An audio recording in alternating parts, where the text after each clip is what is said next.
तर पुन्हा आणखी एक उद्योग महाराष्ट्रात न येताच परस्पर गुजरातला वळवला जात असल्यामुळे सध्या उद्योग जगतामध्ये पुन्हा एकदा खळबळ माजलेली आहे आणि यावरून आता राजकीय प्रतिक्रिया देखील यायला सुरुवात होणार आहे।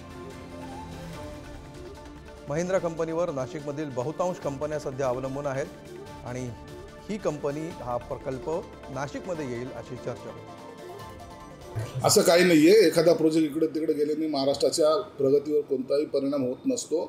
आता परवाच्या दिवशी इथं उद्योग मंत्री येत आहेत। आता 2000 कोटीचे प्रकल्पाचे आम्ही आता भूमिपूजन करतो।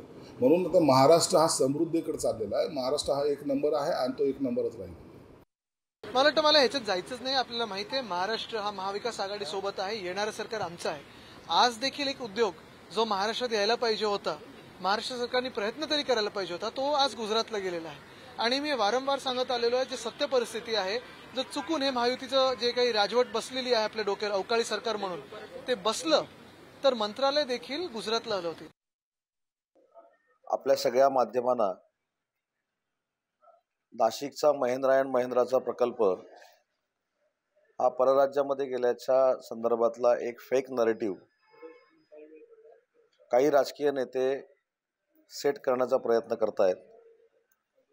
परंतु राज्याचा उद्योग मंत्री म्हणून याचं स्पष्टीकरण देत असताना जे महिंद्रा अँड महिंद्राच्या मॅनेजमेंटनं जे पत्र दिलेलं आहे ते पत्र मी तुम्हाला दाखवलंय।